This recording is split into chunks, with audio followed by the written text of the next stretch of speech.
Adele, welcome and thank you very much for speaking today. Over to you.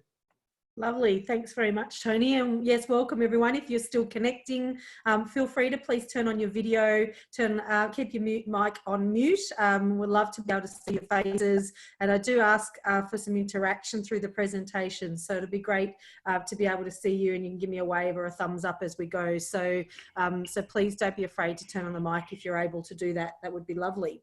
Yes, thank you for the introduction and the welcome, Tony. I have my own business called Career Lasso. I do recruitment training and some business consulting to the industry, and I run a pathways program bringing in new talent into the industry, which is a little tough going at this point. Obviously, a lot of existing talent out back on the market. So, you know, it's taken a shift like everybody's business, but essentially still a recruitment business. I've been in recruitment myself. This will be my 23rd year in the industry. I've worked for large brands. I've worked for small privately owned. I've worked for specialised. I've worked for generalists. I've worked for blue collar, industrial, white collar, executive, IT. I think I've done lots of different, you know, kinds of recruitment, which I hope will keep my knowledge and examples relevant for all of you. So I'll just give you that background just so that you know who I am, and as people are still kind of logging in these first intro minutes. The other thing I want to talk about at the very end is what our next session will be about. So I'll announce that in more detail at the end, but I want you to have a think about if there are topics that we can bring you that are of interest. The purpose of Consultants Table, this event that you've registered for, is about pushing consultants to that next level, about honing your skills, about polishing your skills. I pitch to you as if you are experienced recruiters. If you haven't been in the industry for very long, welcome. But this will be, you know, fast moving. This is about getting you to that next level in the skill set of your recruitment skills. So any areas that you're specifically interested in, any topics that we can cover, very happy to have a look if I've got that in my bag of tricks, or if I can put together a presentation for you as well. So feel free to put that in the chat or send it to Tony or myself as an email. I'll pop up my own contact information at the end, but just to let you know about that. So I'm going to jump into it now. Can everyone see my screen with a presentation that has the title Advanced Interview Skills? Yeah, thumbs up. Great. Yep. Thank you to those of you that have got the video on letting me know. Excellent. And everyone can hear me, I'm assuming, fine as well, because nobody's doing the whole ear thing. Excellent. Good. Thanks, Dan, as well, for the thumbs up. All right. Very good. So let's jump into it. I'm going to take you through a range of topics relating to interview skills, but obviously, as I said, pitching this at an advanced level means that we're going to run through it reasonably quick. I've got lots of content to cover. Tony says that's one of my faults, is that my presentations are packed with too much information. I think that's a good thing. I'll move through it fast. I'll keep to time. We aim to have the session run for an hour and a half, or we allow for an hour and a half. Usually the presentation time is maybe a little over an hour, and allow for some questions and comments and conversation at the end as well. So if you need to go around the hour mark, feel free to do that, but we shouldn't be too much longer after the hour point. So we're starting at 12, we should be finishing just after 1. All right, heading into the first slide of advanced interview skills and what we're going to cover. So we're talking about a new world of work in a really direct sense. We're going to cover the core interview skills. There's no doubt about it. I need to go back to basics and touch on what you would have learned, or perhaps some of you didn't learn. For very many people in the industry, I've found that recruitment, as for a lot of us, is you know, fallen into it, as we know, and we're thrown into training as well. And if you were, you know, sat next to another consultant, or if you were told to do some online training that wasn't interactive, you may not have had the really good raw basics. So I am going to go back to basics, but not in a very basic sense. I'm going to go back to the basics of the process, but I'm going to give you some really advanced level tips around preparation, questioning, listening, drilling down, the assessment and selection of candidates. I'm going to talk about some of the lost interview skills, and this is what I see in a lot of businesses. I go in and do, as I said, in-house training in recruitment agencies, and some of what I do first is go in and do a bit of an audit of what's going on within a recruitment business, and and seeing the way people are currently doing things so that I can make improvements. And I sit in on consultant interviews. And I must admit, I'm quite shocked most of the time. I'm actually really shocked to see and hear the kind of interviews that we're doing. Obviously, they're successful to a point. We're still making placements. I think there's much more there. I think there's much more we can offer. I know the skill sets are there. I think we've just become a bit complacent, maybe a bit lazy, if I'm honest, if I can be that raw with all of you. And so I want to make sure that we revisit those lost skills. There won't be new things that you haven't heard of. Maybe they are, but I want you to revisit those with me. So we're going to take a bit of a journey back to the basics with that. Going to look at the new world and the impacts of this new environment, and specifically video. So I'm going to go through a very detailed plan around the variations, which many of them we're aware about in terms of interviewing people via this method, but some that you may not be aware of. And I want to give you hints and tips around that and how you might need to adapt your own skills now in this new world as well. So that's our agenda for today. Moving right into it, talking about the interview. Excuse me for a second. I just need to move this box across because I need to make sure that I can see what you're seeing. Sorry, I made the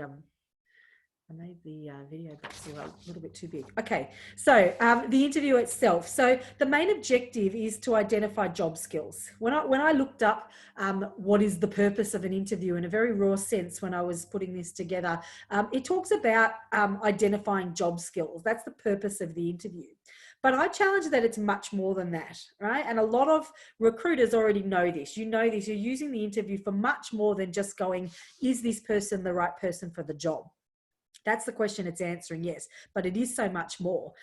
It's so much more because of these things. Are these not the other things that we assess?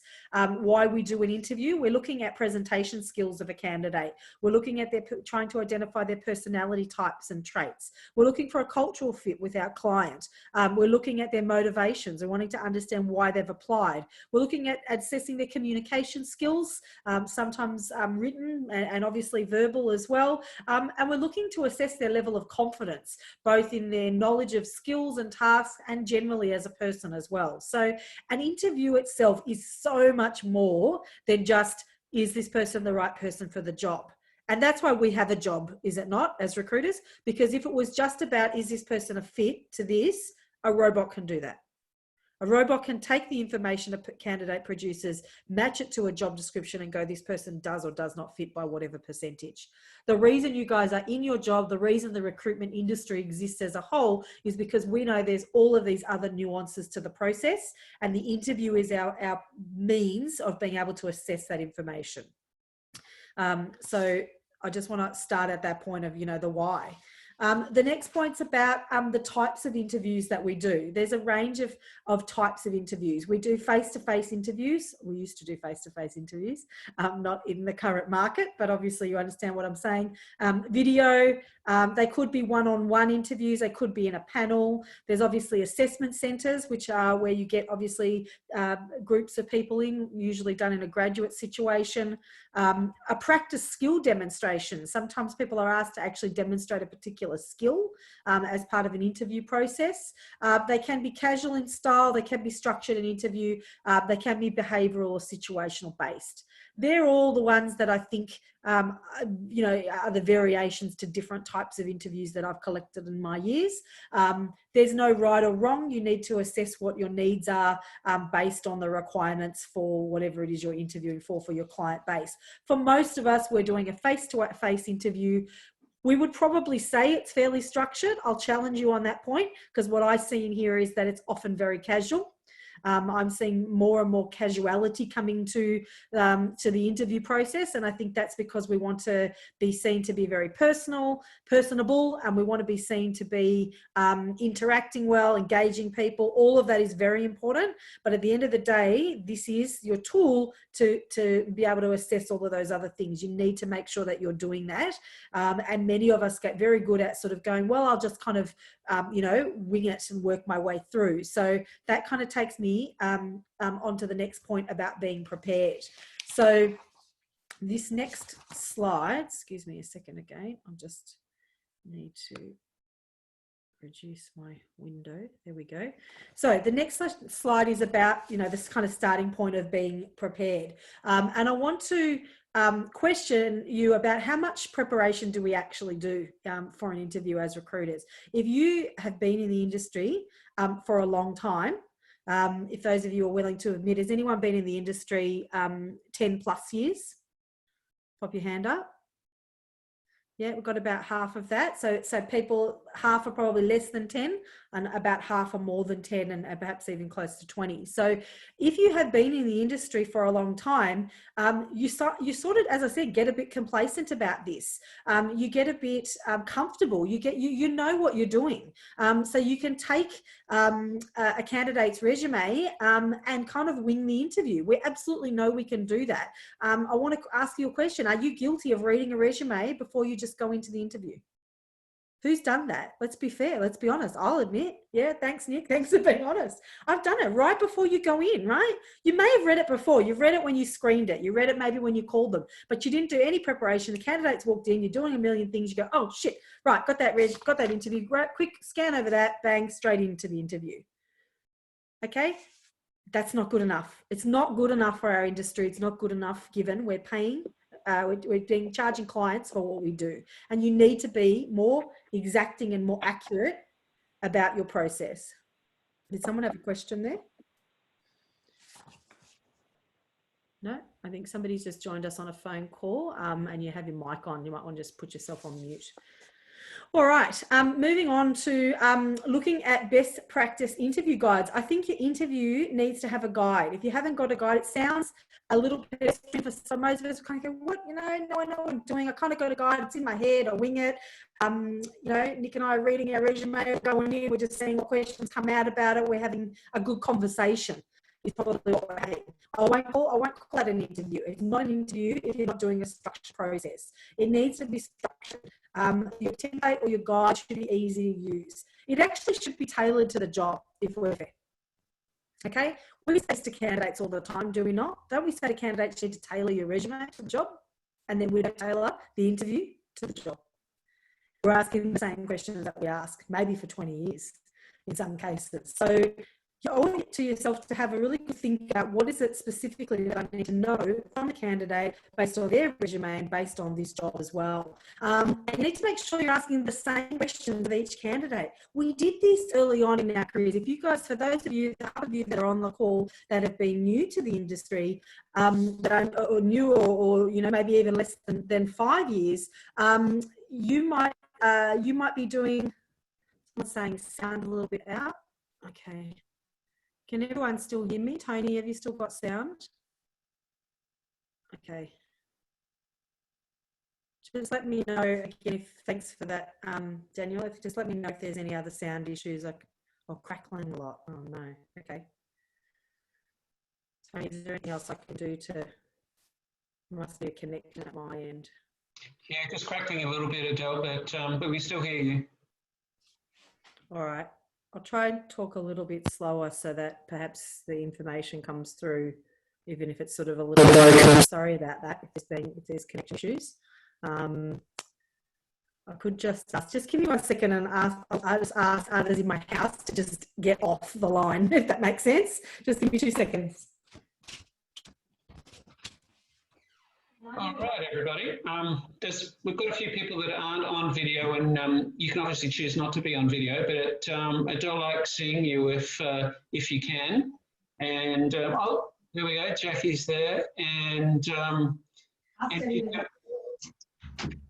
kicking everyone else off her internet at the moment, so we get a better connection, which is good. All right, Adele. Sorry, got two school-age children and a husband and everyone working from home. So it might be just the connection. So I've just asked everyone just to log off for a minute, and hopefully that will help my. Is it better now? Yep. Yeah. Good. Better now. Okay. Excellent. Sorry about that. Thanks for telling me that as well. Lovely. Okay, so yeah, you need to be asking the same question for every candidate. I don't think we do that either. We tend to tailor the interview to the candidate and ask them what we want to know about them, not necessarily asking the same questions about the job to every candidate. And I think it's a trap that we fall into really easily. But what I was saying was, if you've been in the industry a shorter period of time and you've been recently trained in interview process, you'll know that this is what you're supposed to be doing. You'll know that this is the part of the process you've been taught, to find a series of questions that are relevant for the job and ask them to every candidate so that there's equality in the process. But as I said, we evolve that over time, and it doesn't always hold fast. So I'll just remind you of that, I guess, experienced recruiters, that that's a really important part of the process. All right, I'm just closing chat down now because I can still see it, but I'm just closing the window because everyone's saying they can hear me better now, which is good. All right, on to the next slide. I want to talk about good questions. Obviously, this seems like a really obvious one. Interviews are all about questions, but I want to take us back to behavioural-based questioning because I think that's part of what's been lost in what we do. Some of you will naturally do this. Some of you naturally understand about competencies and understand about how to create behavioural-based questioning. For those of you that don't, I'm going to run through it really quickly just so that everybody's on the same page. So a behavioural-based question, or the context of behavioural-based questioning, is that past behaviour is the best indicator of future performance. So how you handle a previous situation will most likely indicate how you will handle it in the future. So how you'll be able to track in future. So the idea of that is, just hold on one second, sorry.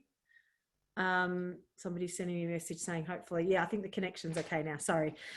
So the idea of it is that, as I said, the way you handled something previously should indicate the way you would handle it again in future. People do evolve and adapt, but that's what this line of questioning is about.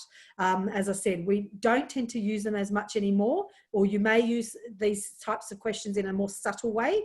I'm challenging you to go back to basics again and be really specific about what it is that you need to know. What are the competencies that are required for the job? And then develop a range of questions around that. Make sure you're asking every candidate the same questions. Make sure you're recording real detail about the answer. The answer is an example. And those are powerful bits of information when you're trying to sell the candidate to the client. Okay, so when you're trying to talk to the client, convince the client, refer the candidate to the client, you need to know details about how the candidate was able to demonstrate that skill set. How was the candidate able to prove they they completed that project? Not just for the achievements on their resume, not just listing off what they've listed in the resume as achievements. I'm talking about real examples that you've teased out with the candidate through this type of questioning. So, you know, the ones that, as I said, some of us are really familiar about. Tell me about a time. Can you explain the best example of, if you were presented with this situation, how would you, in a previous situation of X, what did you do? So I've got a few there listed, and that's what they will start with or sound like. And then you will put in the competence that's required. So if it is something like project management skills, you might be saying, you know, tell me about, give me an example of the most successful project that you've worked in and what you did, or tell me about when a project that you had, when you inherited a project that you had to get back on track, or something like that. So you want real life examples to this, not just going through the history of the resume. As I said, we're all guilty of doing it. It's the way we sort of default to. We're curious people, we ask that information, we go through the resume, but are you really identifying the key competencies that are required for the job? And then are you asking detailed behavioural based questions for each one? I'll ask you that. People will ask me how many competencies should a job have, and how many questions should you ask. I say 3 to 5 is a really good number. You should really try and narrow down with your client, what are the top 3 competencies a person needs to have for this job? And that's what I would be honing the whole process on, right from the ad writing through to the interview, through to the reference checking, right through the process. Those competencies become the framework in which you focus the rest of the process on. So I'm going to just jump to the next slide because that's what this one's about. So talking about the competencies. So the key, you need to know those key competencies for the role. You need to focus on those competencies for the whole process. You could create a library of questions. Who on the line in their agencies or even for themselves keeps a library of questions? Who, if you've written great questions for your candidates or for a particular job, have you kept those questions? Not many. Not many people have admitted to doing that. That's a really simple thing to do, guys. Do it for your whole organization. Do it for yourself. Create a document, and as you've got great questions, great templates that you've created for each particular job, chuck them into a folder so that you can use them again next time. If you're interviewing a similar type of role, then it becomes really valuable. You can just go back and go, okay, let me grab that project management interview that I did a month ago and pull out those interview questions. So think about creating a library of these common questions that you'll ask based on specific competencies that you need. Anyone has a question? No? All right, and you need to use this process for really exacting candidate measurement, to be honest. I mean, without being able to tie it to a competency, you're not really measuring everybody in the same way. You're allowing too much of your own instinctual gut feeling stuff to come into play, not measuring it against the competency for the job. And it's something you should be also encouraging your clients to do as well. So once you've identified those top 3 to 5 competencies for the job, you need to be talking to the client about making sure that they're focused on them as well, because they often do that to us clients, right? They say, I want this, I want that. They give us what I used to call the Superman wish list. They say, here's what I want. This is what Superman looks like. And then you come up with a candidate and they say, no, it doesn't have this, can't see that, can't demonstrate that. And then they were things that you wouldn't, that weren't as important when you first spoke, or they're new things to you. You go, hey, where do these things come from? I didn't know you were looking for this. So it's a really important part of the process, being able to identify with the client the key areas that you're both going to focus on, and making sure the candidates that you're presenting have got all of those competencies. So yeah, I would really encourage you to get back to basics, identify the competencies, write your questions around it. As I said, I use it even in the ad writing course that I do. So even right back to advertising, your competencies should be outlined. Not for them to address it, not like a government department where they have to, write a letter addressing all the key criteria. I'm not talking about it in that sense. I'm talking about it as a thread, a common thread that runs through the process as a touch point for you to make sure the candidate is right each time. All right. Are there any questions so far? Someone sounded like they spoke then, but it might just be a mic, that's all. Somebody's got their mic on with their school kid at home. Hello, school kids at home. Turn your mute mic off, please, if you got background noise. All right, moving on to the next slide. This one is about the art of asking great questions. Sorry, I have to keep moving my box around because I make these beautiful pictures and then I can't see what I've written there. I've got the video over the top. The art of great questions is really important in this process, obviously. And again, I think it's a bit of a lost art of asking great questions. Do we really ask great questions, or do we just ask boring questions? Are we asking the same questions? Are we asking questions that sound like we've been asking them for 20 years? So the thing about great questions is that we actually, in our schooling, really, we're rewarded for making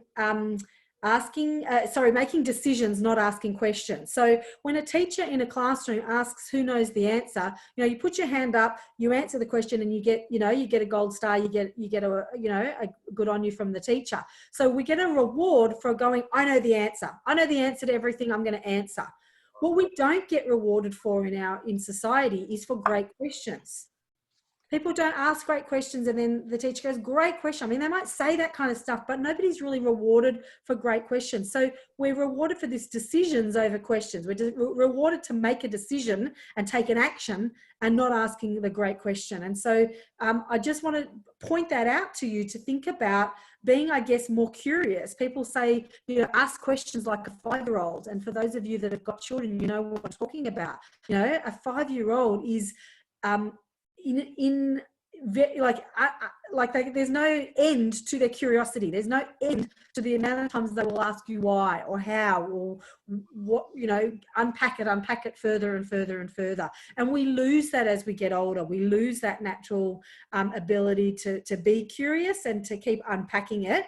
And society sort of tells us, well, don't ask too many questions. It's an imposition. And so I think the interview, though, is where people are expecting to be asked questions. So don't be afraid of using that to the best of your ability. It's really important to be able to ask, you know, as I said, great questions. The reason for asking great questions is that it helps you to not make assumptions. You can't know something unless you ask the question. Okay? We don't know what we don't know. So you need to be able to ask the question to get the information. And too often than not, we're making assumptions, and so are our clients. Are they not? How many times have you had to counteract a client assumption about a candidate's resume? Or even after the interview, you know, oh, they said this and so they must mean this. No, did you ask them that question? No, I just assumed that because the last person who worked for me was like that. That's an assumption that's completely unfair and discriminatory, to be honest. But, you know, we've got to get better at training ourselves and training our clients to ask the question. Don't make the assumption, ask the question. Great questions require great listening. And unfortunately, I'm sorry, recruiters, if you don't already know this, you know, you're not good at listening. None of us are. We're terrible listeners. We get into recruitment because we like to talk. We like the sound of our own voice, actually. We like to interact with people, yes, but we do a lot of the talking. We're often extroverted. We're often people-oriented. And as a result, we are poor listeners. And I'm going to do another section a bit later on actual active listening. So I'll jump forward on this.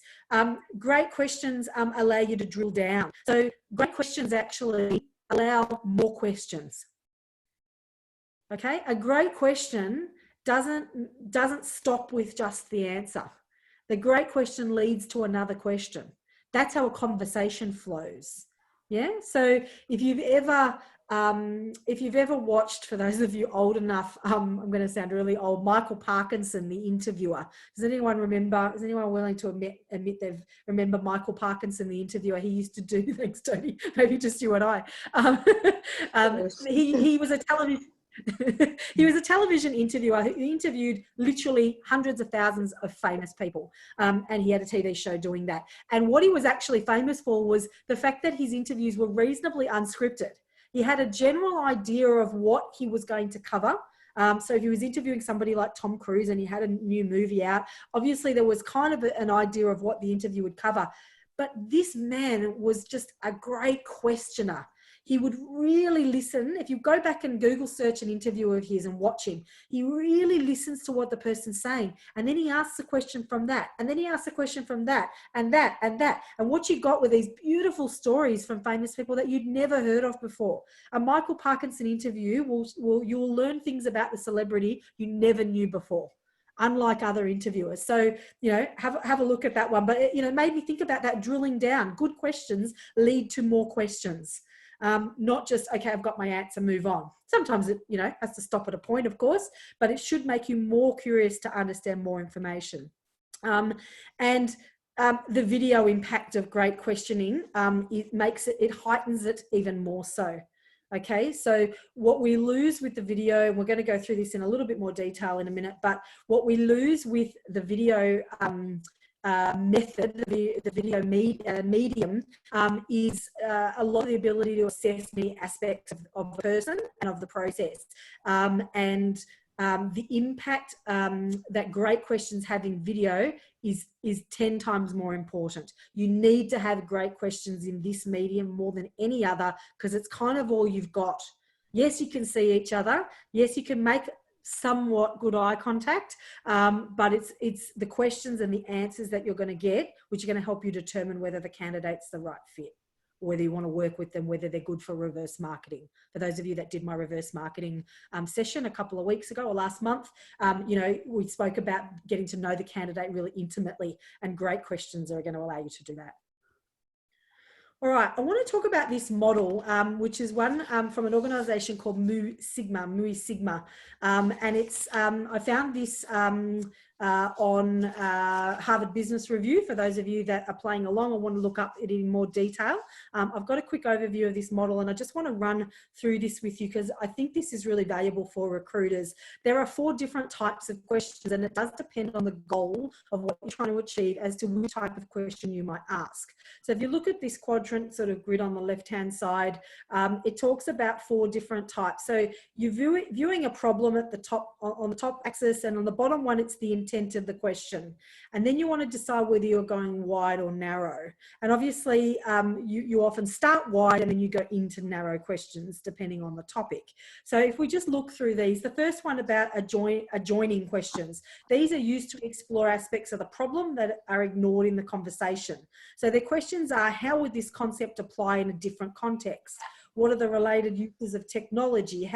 This is the further kind of fact finding. This is the point in where the adjoining questions are the, but what else? But what else? What else? This is the 5-year-old mindset. But why? But why? But why? So it keeps it broad. It starts to narrow it, but it's about starting with those questions that adjoin onto the next part of the process. The next one across is clarifying. I'm going to go down, sorry. So adjoining and then clarifying questions. So clarifying questions help us better understand what has been said. So in those questions, the person's spoken, you must listen, of course, and then you're asking those clarifying questions. So either tell me more, why do you say that's the case? How did you come to that conclusion?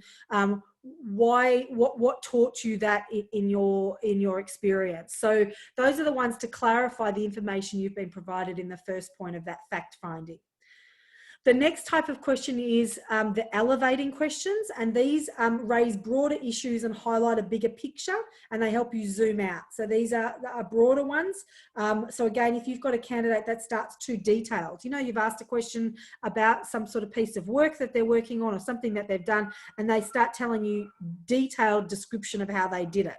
And you want to stop and go, okay, I need to zoom this out a little further because I need some context of the project. I need some context of how they got to that point of the details. So, so the elevating question allows you to say, taking a step back, what actually happened before that?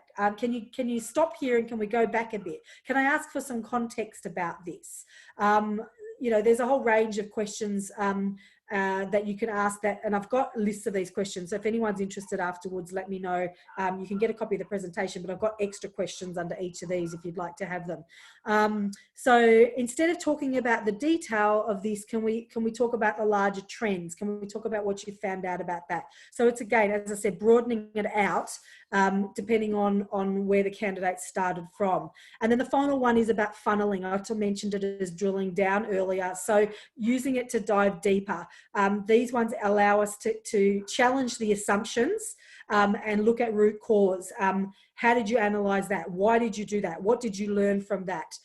How would you do that differently? And some of those ones we're quite good at. Some of those questions we do ask. But you need to be really listening again to understand, well, what has the person said? What is the context they've provided? And then do I need to know any further information? How could I drill down to find out more information? So as I said, I thought that was a really interesting model to share with you, which, as I said, can start to have you thinking about the kinds of questions. And if you can master this, you'll do this naturally. You wouldn't design your questions around this model, but you would naturally kind of go, okay, I need to go into a wide view or I need to go into a narrow view question here. And what kind of questions might I have for that? And again, you might have those in your library. And certainly for new consultants to the industry, or you've got new ones in your teams, you might want to help them with this sort of skill, because more often than not, they kind of get caught in running a process with an interview guide, running through the questions, not really listening to be able to ask the follow-on, the elevating questions, the clarifying questions, those sorts of things. They just run through a process. So this is a bit of the art. This is the real art element of being a good interviewer, not just asking questions off a sheet, again, which a robot can do. All right, the next slide I want to talk about is active listening. And I said this earlier, I challenged us all to say that we're really poor listeners, and it's absolutely true. Active listening, you would have heard this term before, it's more than just paying attention and not speaking. That's what we think of. You know, when you ask most people what is active listening, it's, you know, paying attention and not talking, listening to the person and what they're saying. It's actually much, much more than that. Active listening is quite a complex skill in itself. It involves a whole range of complex processes. You need to be engaging with the speaker and listening without response ready. And it takes training to do that. It actually takes your own energy and effort to quieten your mind to be able to stop thinking about the answer that you want to say or the next question or another comment. And salespeople are really poor at this because we're taught to think on our feet, or you develop this skill of thinking on your feet and you're thinking about the next thing. The client says something, the next thing I've got to say. The client's got a problem, I've got a solution. Bang, bang, bang, bang. And we get really good at thinking on our feet in that way and having an answer in our head before the person stopped talking. You need to train your brain to do the opposite as well. And in interviews and even in client visits, you'll get value from this. Pay attention, stop speaking, yes, but engage with what the speaker is saying. Stop thinking about the answer and think about what they're actually saying, more so than what you're trying to say. Use your clarifying and funneling questions. Okay, so challenge yourself to not speak with an answer. So ask a question. Get your candidate to give you an answer, or get your client, you know, imagine this is in a client visit. The client's given you the answer. I challenge you to ask 2 more questions before you speak. Okay, so they're giving you an answer. Now what more can I ask? And now what more can I ask? And then I'm going to speak. Okay, we too often than not want to go, yeah, well, I got this and I've done that. And oh, yes, okay. And we go straight into it. And as I said, I challenge you to think about doing just 2 more questions before you speak. You'll find out a lot more information. Someone said this to me recently. You're not selling while you're speaking. You're not selling while you're speaking. You're selling while you're listening. That's actually when you're doing the most effective sales, because obviously to listen will allow you to say the right words and do the, you know, complete the sale properly. So I challenge you to think about that. And it's really important when you're active listening to actually understand the meaning of the words, of the situation, of the content of what the person's saying. Understand the meaning, the motivation, the why. So as I said, so drill down, get you know, practice it even kind of socially. Somebody telling you something about what they did, we tend to kind of offer an opinion. We tend to kind of offer a solution. We offer a comment. We empathize with it. Oh yeah, I feel like that too. Train yourself to just stop and ask why. Or how did that make them feel? Or what? It sounds a bit like a therapist, you know, and they say, oh, and how did that make you feel when that happened? I'm not saying get into that with a candidate, but I'm just saying unpack it a little bit more. You'll find out a lot more information about a candidate. If they tell you about a project that they've worked on, and then you say to them, you know, tell me a bit more about it, or I want to know what your learnings were from that. How would you coach somebody who was new in your industry in that? Based on what you learned in that project, what would you tell someone who was just coming in and was new? If you had to write a blog on it, what would be your top points or something like that? So think about trying to unpack it with the candidate to get them to stop and analyze a little bit more. And in order to be able to do that, you have to really be listening to what it is they've said to you in the first place. All right, talking about drilling down. When you're doing drilling down questions, these are the funneling type questions. These are the ones where you're asking a question from a question. If you are doing these right, you should be able to ask a question from the answer. Like I said, try and do 2. Try and ask 2 questions after the answer that you've been given. You know, the Michael Parkinson effect I was saying earlier. You should be able to explore the response, explore the detail in the response until you've got an answer that you need. You know, sometimes what the candidate says at the start, we know this isn't always what we want to hear straight away, and we have to kind of go, you don't want to lead the candidate, you want to put words in their mouth, but you want to make sure that you haven't kind of written them off. You haven't gone, okay, they haven't got what we need here. That's going to be a problem with presenting this to the client. So you don't want to overlook somebody by accident. You want to be able to drill further and make sure you've driven it down to a point where you can then comfortably say, okay, this candidate may not have what I need. The respondent, the candidate, should need to think about your drill down answers. They should not be prepared for those in any way, shape or form. And what I mean by that is, you know, candidates are savvy nowadays. You know, you can look up, you can do a Google search on interview questions and get 1,000 interview questions. They can practice their interview. They can be very rehearsed and organized. They could have done 1,000 interviews and really know themselves well and be able to articulate that really well. What they can't prepare for are your drill down questions. So they may know, okay, this job has got a customer service element, and it's going to be really important that I demonstrate my customer service skills, and I'll have a great example for that, and they'll be ready to answer the behavioral based question, and they'll launch into their example, and they'll follow the STAR method, you know, situation, task, action, result. They'll go through all of that. What they're not prepared for is for you to drill down, for you to ask a question off a question off a question, because that's not written anywhere. That's in your mind. That comes from active listening and you being able to then formulate more information from them based on what you heard. So they shouldn't be able to answer it like that. They should have to kind of go, oh, okay, let me think about that for a minute. That means that's a good drilling down question.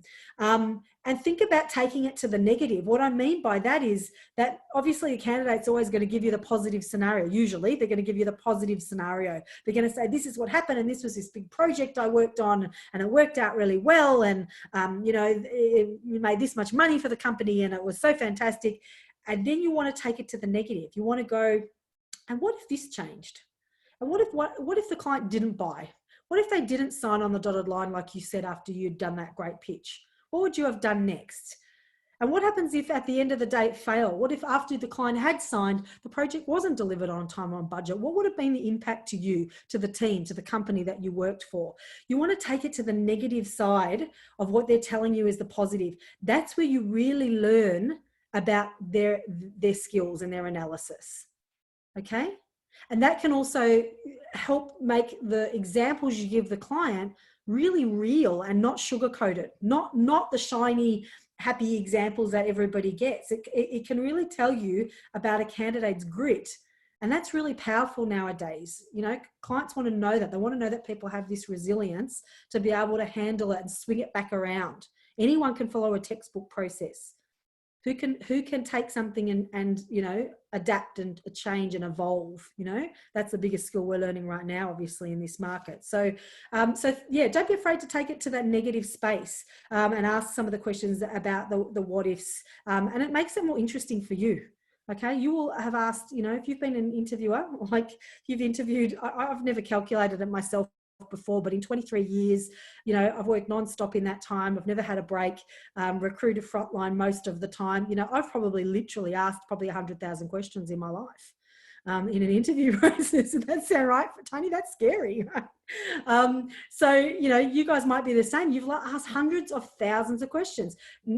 Drilling down questions make the interview interesting for you, keeps you interested. All right, the next one is the next part of the process of assessment and selection. So what I want to cover, I mean, I'm going to tell you how to do your jobs here. You're recruiters, you know what you're doing, but I want to just bring back the idea about kind of scoring each question as an option. We don't do that. We tend to kind of look at a response from a candidate and kind of go, you know, do they fit? Is somebody I can present to a client, and off we go. But think about some sort of scoring or rating. Some of you may be using these sorts of systems, but I don't see it often in recruitment. And I've been recently doing an internal recruitment assignment, short-term project, doing some internal recruitment, and internal recruiters love it. They do, that's all they do. You know, they interview and they have the matrix and they fill in all of this. You know, it's a bit overcomplicated actually. But I thought about it back in our industry of being a really valuable tool of being able to kind of grade your shortlist almost, you know, or grade your candidates. Right now, you might not be interviewing candidates for a specific job. You might be just building your pool. You might be interviewing people for when the market picks up. So you want to kind of categorize those candidates. You want to be able to sort of go, these are my A-grade candidates because I've been able to rate their interview overall. They reached a score above 80% based on these kind of competencies for project managers or for you know, truck drivers or you know, whatever the workers might be in whatever space. So yeah, think about some sort of scoring mechanism that allows you to kind of rate and grade.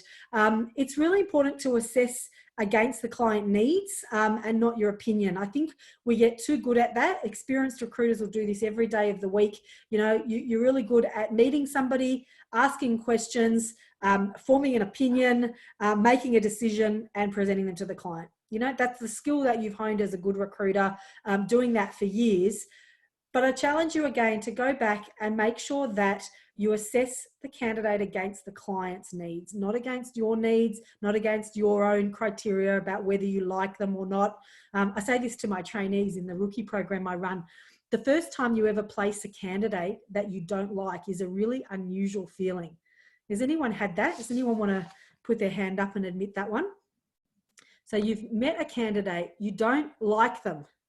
You don't like them as a person and you place them in a job. If you've never had that before, it's a really interesting exercise. Nicole's laughing at me. It's kind of really challenging, because not that you try to like everybody that you place, but humans have this natural affinity to do that. We want to like the people that we're working with and dealing with. The first time you ever place a candidate that you dislike, genuinely dislike, just kind of go, this person's a dickhead, but they're bloody right for the job.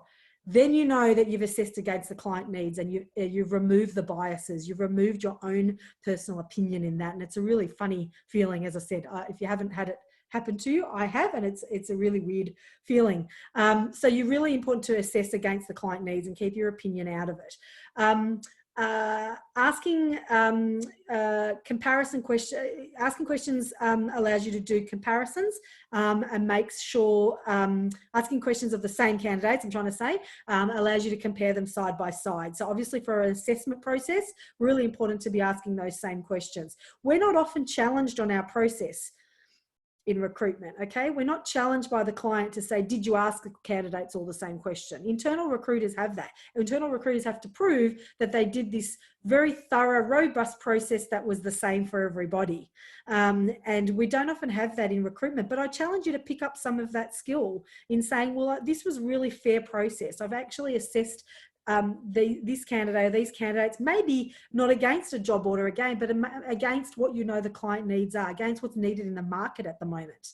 You know, you might have created a more generic job description for your industry, and you may be assessing candidates against that. So make sure you can make equal comparisons, equality comparisons. Shortlisting should be short. I want to remind you guys of that.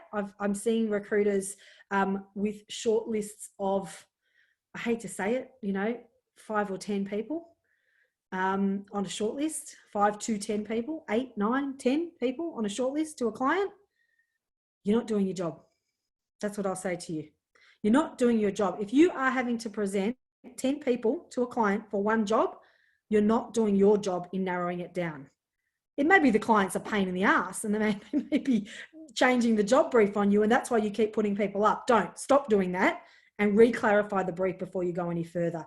Again, in my rookie program, they ask me this question. They want to know black and white. How many people should be on the shortlist? How many am I narrowing it down to? We know there's no answer to that. You only need one good candidate, right? Could be a shortlist of one. The reality is we want to put a few options up in front of the client. So I kind of say 3 to 5 at a maximum. Okay, our clients are not usually experienced at making those quick decisions like we are. They've got a lot on their plate. Recruitment may be one small part of what they do. They are paying you to narrow it down.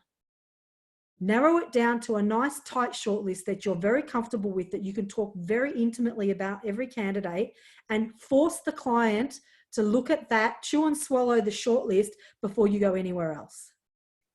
If you have one candidate to present it to the candidate. They will say to the client, they will say, have you got any more? Resist it. Resist the temptation to just throw more resumes at the candidate because they asked, because that's what we feel like. We feel like, oh, they want more, better go back and have a look. No. If there are no more, if that is the best candidate, then hold your ground on it, be confident in your skill set, have a robust process, and talk to the client about that. Everybody else has not made the cut. This is the best candidate for you. There may be others out in the market, but this is the best candidate that has applied, that has gone through my process, that you need to have a look at, and really force the client back into that. So shortlisting should be short is what I mean. I'm not going to tell you a number. I say to my rookies 3 to 5.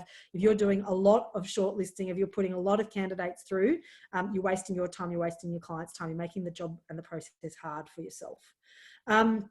And the last point on this one is the 100% factor.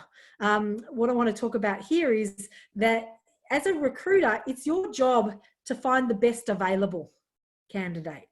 Okay, I want to just remind you of that. I think we forget about that. And I think a lot of new recruiters to the industry have this idealistic idea that it's about finding and keeping on going until you find every candidate and the best of every candidate. And we know that that's not possible. It is the best of what is available.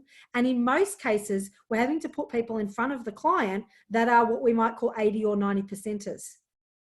They're not 100%ers. The 100%ers sometimes don't exist. In a lot of cases with our clients, they don't exist. Is that right?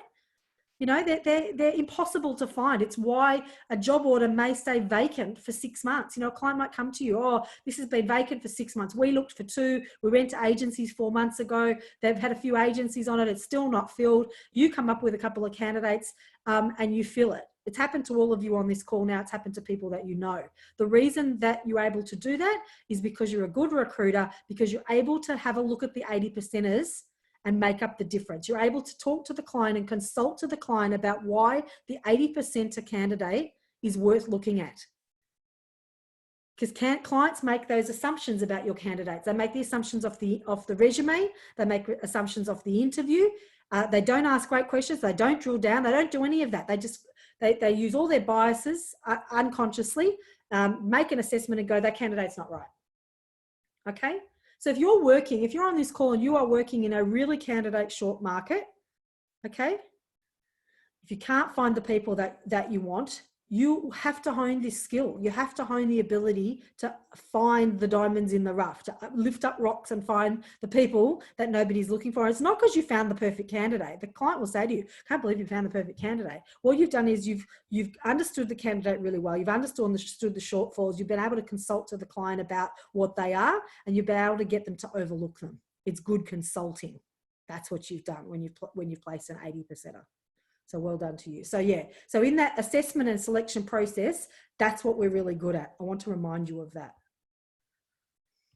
All right, moving on to lost interview skills. We're almost done, a couple more slides to go. I have about 10 or 15 minutes-ish.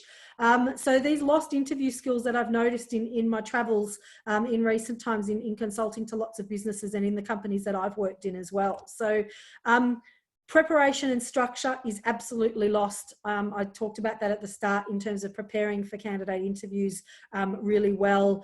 Being structured in our approach is really lost. It's a lost skill. I encourage you to please get it back. Go back to basics of being prepared for your interviews with candidates and creating a structure that you know you can take through to other candidate interviews as well. It's really important. Look at good questions. We've covered a lot about questions, but it's a really important part of it. Obviously, you need to understand your candidate really well, much better, as I said earlier, than a robot can ask, you know, basic questions. You need to understand them intimately. You need to understand their examples and understand their ups and downs and what they're good at and what they're not so good at, so you can counteract that with the client. So good questions allow you to do that. I covered that one, know your candidate. Be interested, not interesting. Okay, this comes back to my listening one. Okay, you've got to be interested in somebody. Okay, I think we spend too much time trying to be interesting and engage and connect, and that is important, don't get me wrong, but you need to be interested in what they're saying. Hone your natural curiosity, find your inner 5-year-old and ask those drill down questions, really listen and ask.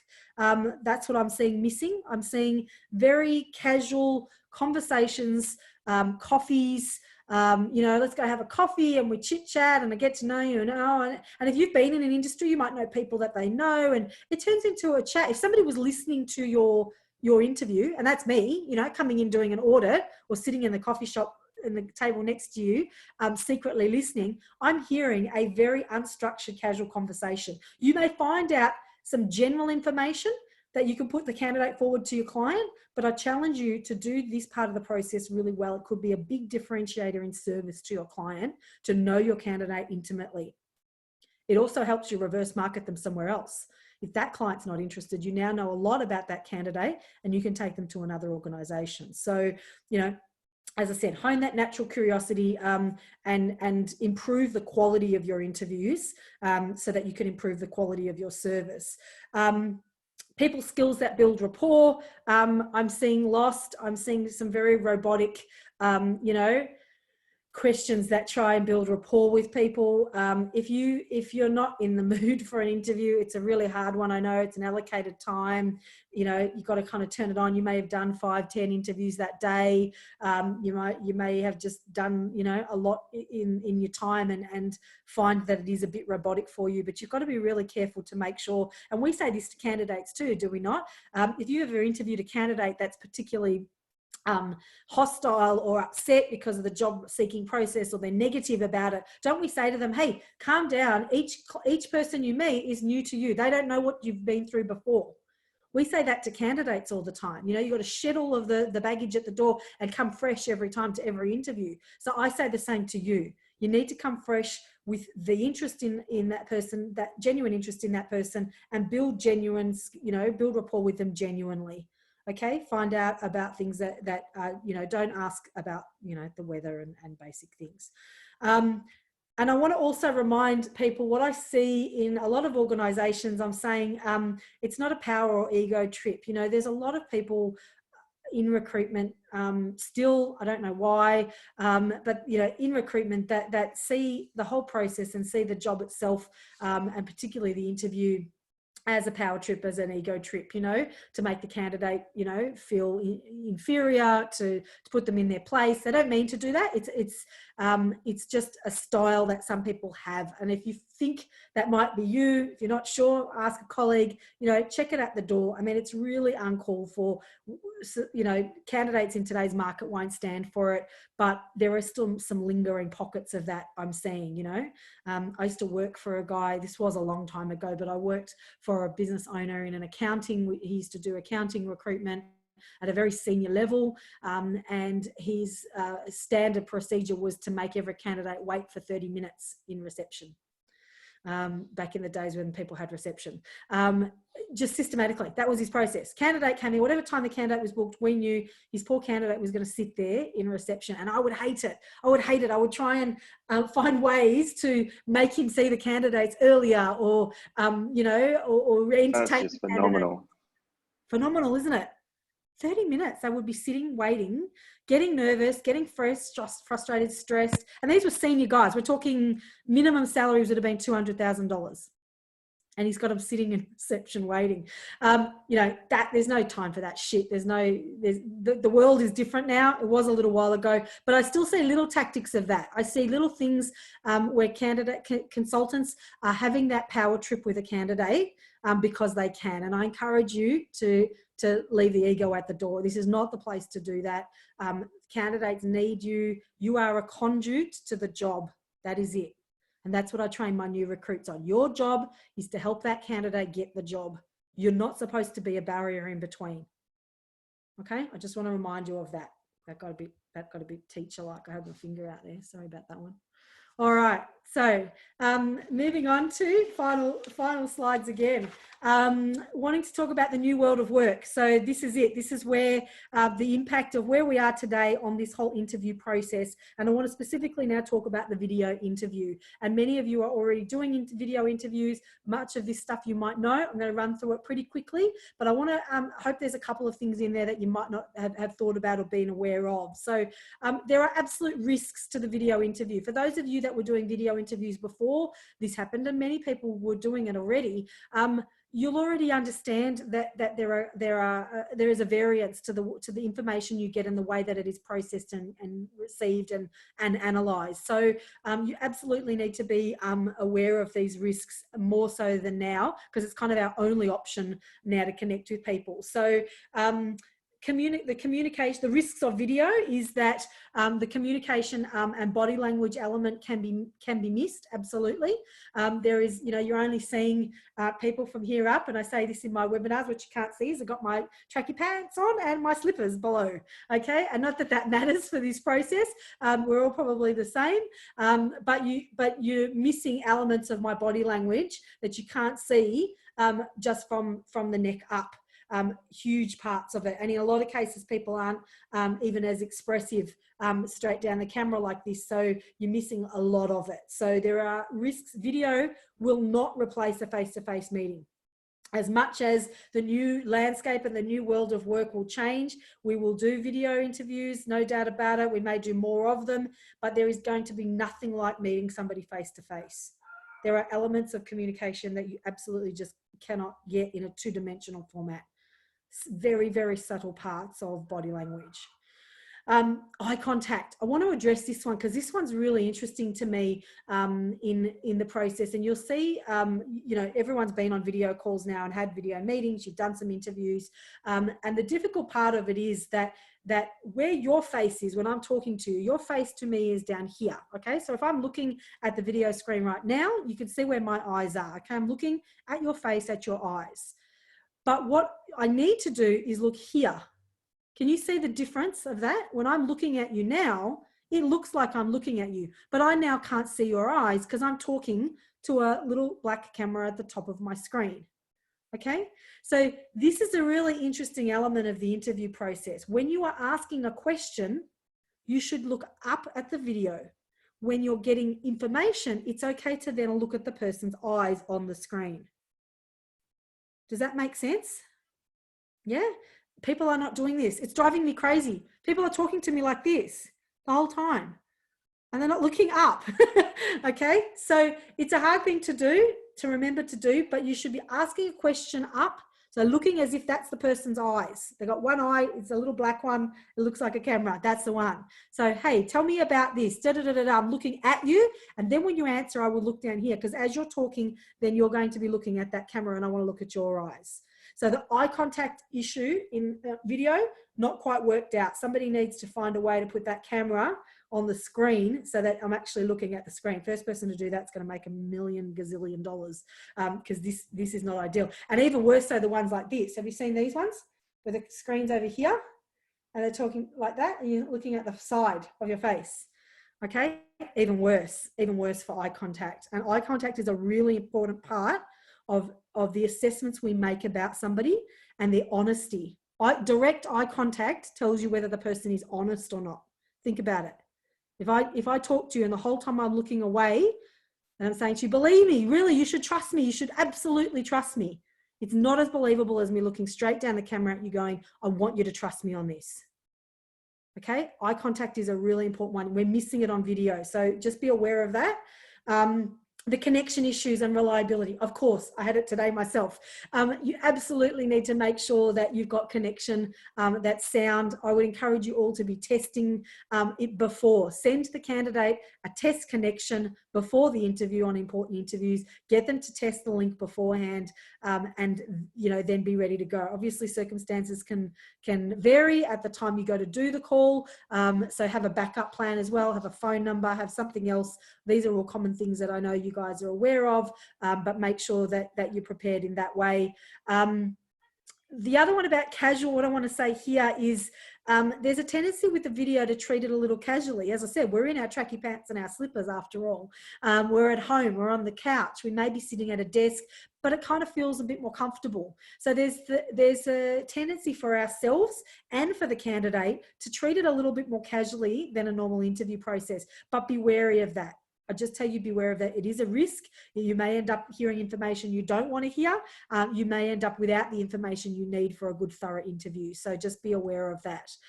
Obviously, the technology issues, I mentioned connection, but specifically technology that delays, freezes, or interrupts the conversation. So you might want to check through regularly. Can people hear you? Am I delayed? Are there any freezes? And as soon as you do have connection interruptions, stop the person straight away. Stop them talking straight away because they may be telling you something that's really important and it freezes at that point. And we've seen some really interesting scenarios where people are, right at the very critical point, they kind of go, okay, the most important piece of advice you need to know is this. and it freezes. You know, we've seen that kind of stuff happening. So just be aware of that, be prepared for it. Make sure that you check in regularly, that you can be heard, that they can hear you, and stop people if it freezes straight away.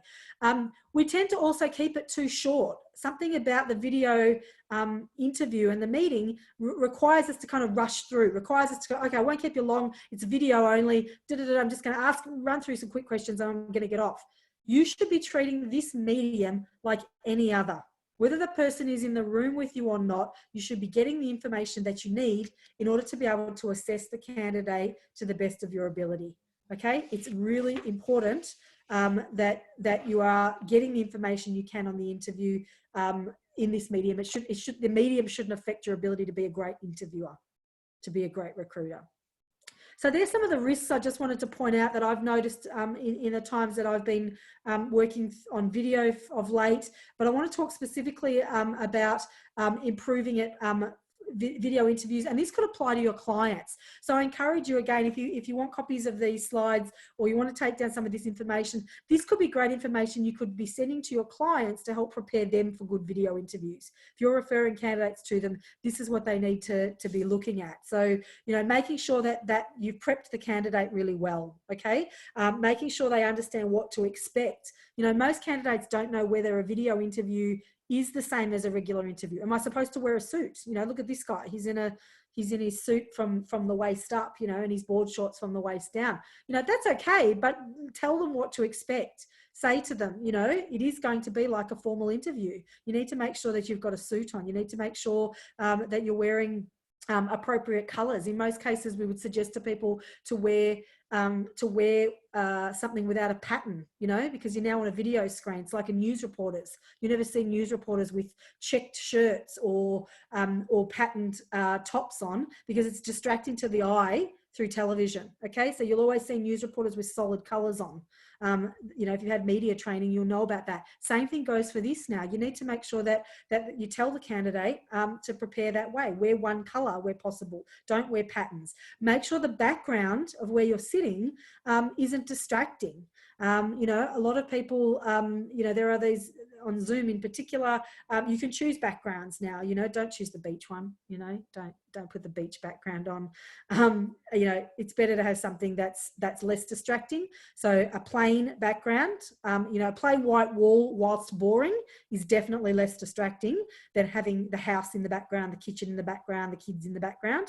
I'm sure all of you have seen that viral footage from a couple of years ago of the poor finance reporter reporting on an update on the news, you know, and his kids, you know, run in the background, and the wife slides in and she grabs the kids, and all of this is going on in the background, kind of like a Faulty Towers episode, and you stop listening to what the guy is saying. So so it's important that you prep the candidate really well for what to wear, that it is an interview, for the background, to not be interrupted. Make sure it's a closed door, close the window, no sound interruptions. What to do when there is an interruption. I think it's actually important to acknowledge that. So often what we try to do is trying to pretend like it's not. So we kind of, someone's talking to me over here and I'm looking over here. Acknowledge that to the person. Hold on 1 minute. Somebody's speaking to me, and acknowledge that, and then address that person. Turn the mic off, turn the mute off, and quickly address it and come back.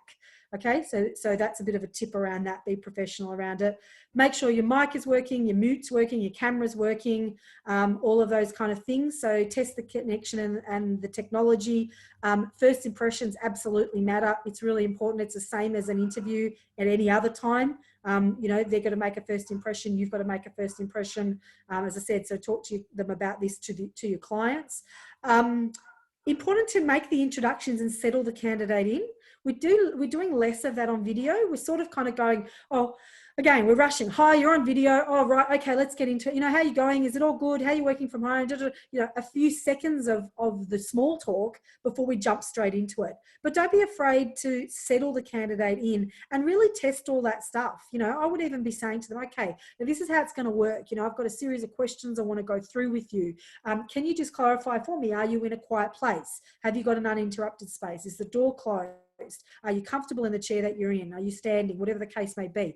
Are you able to talk for the allocated time? I'm going to need you for an hour. Da, da, da, da, da. So check through these things. Can you hear me? Is your mic working? Can you, all of these things allow them to kind of settle in and allow that intro time at the start to be more comfortable for the candidate. The interview space, the best interview space may be different to your desk space. You guys might notice I'm in a black space, okay? This is not my desk space. This is my presenting space. This is where I come to do a video interview, conversation, presentation, because I've chosen that I prefer to have this black space, a black wall behind me where you can't see what's going on in the background, but I'm working in a different space. So suggest to the candidate when they're going to have the interview with your client, maybe where their desk is sitting is not the best space to do the interview.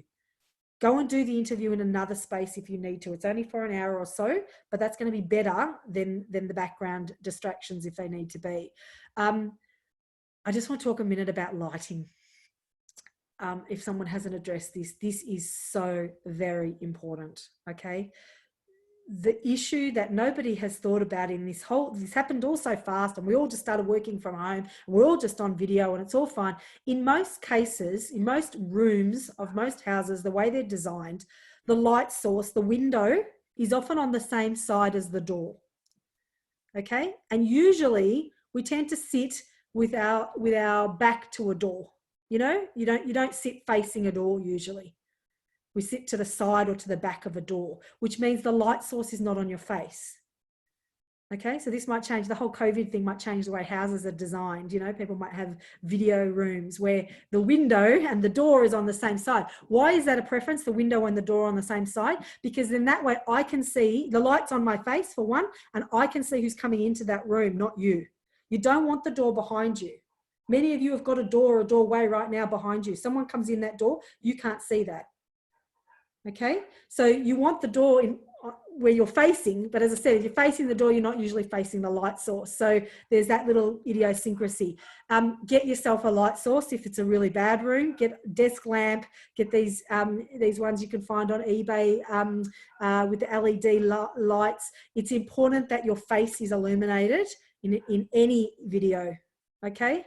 If the light source is coming from the side or behind you, you are in shadow. If you are in shadow, it's bad, okay? It's bad for your impression, it's bad for your face. The other thing I want to quickly say, people with glasses, you need to be careful to make sure that the light source is not hitting your glasses where your eye sits, okay? So if I have glasses on and the light source is hitting here, you now can't see my eyes anymore.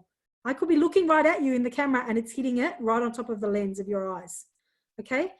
You got to test that, check that and test that to make sure that the light source is right so that they can still see your eyes with your glasses on. All right, so don't underestimate lighting. Remove all distractions. Close down all your other tabs on your computer. Turn off your phone, turn it away from you. Okay, important you focus and concentrate on that. Nothing worse than having an interview with somebody who's doing this. Yeah. Oh yeah, that's what happened. Yeah, that's what happened. They're not listening, okay? Don't you do it to them either. If you want their attention, you've got to give it in the same way. All right, the final slide I've got, there's a lot more on that. So I could go on and on and on about the video side of it. As I said, some of it you guys know. There's a lot of information you can find online. Those tips I gave you, the ones that I've picked up in my time while I've been using it in the last few months, few weeks to months. Adapting your skills for this new market is my final slide. You need to make sure that you're hopefully I've emphasized great questions and analysis. That's really important, that you're asking great questions and you're analyzing them. In this new market, you need to be able to assess language and communication. Your ability to assess someone's body language is now cut in half, quite literally, okay? Or by the fact that they're not looking at the camera, they're looking down here, they're looking around, or they're nervous to be on camera, more so than they would be face to face. So it's more important now that you're able to assess what they're saying to you more than the body language. You would be already using a combination of these things, but you're losing some of the body language stuff. So get good at assessing what someone's saying to you. Practice, listening to information with your eyes closed. Are you hearing the same information without the same visual impact? Don't do that in an interview. Practice that separately. Determining personality. How will you determine somebody's personality in this medium? Okay, a lot of that is the non-verbal stuff that we pick up on in terms of the way of how confident somebody is, how they walk, how they present themselves, whether they've got their shoulders back, sitting up straight. All of these things are subtle, subconscious assessments we make about candidates that you're missing in this process. Be aware of that. Okay, understand that and try and find other ways. Again, talk to the candidate to try and tease out parts of their personality. The longer you're talking to them, the more you'll find this information out. Absolutely important, more than ever, that you know your candidate. Absolutely critical that you understand everything you can about your candidate and where they come from, their motivations, why they did things, how they did things, all of that detail. It's important so that you can consult and not transact. Okay, those that are going to survive all of this situation are going to be those that can absolutely own the candidate, absolutely take the candidate to that next level with the client, have the candidates in their stable when everything comes up, everyone comes up for air. And so that's why you're interviewing now. If you haven't got jobs on and you're building up that talent pool, that's why you're doing it. So make sure you've got good quality information. So that's it from me in terms of content. I'm open for questions, comments. We've got a little bit of time. I'm happy to talk a bit in a minute about what next session will be about. But let me open the floor if you'd like to put them in the chat. Feel free to pop questions in the chat. I'll give that a minute because I was on a webinar yesterday and they said, pop your questions in the chat. And then 2 seconds later, they finished and I was still typing my question. So if you're a slow typer like me, I'll give a few minutes if anyone's got something in the chat, or if you're happy to put your mic back on, feel free to do that. Ask a question, make a comment. Did you get anything from today? Thank you.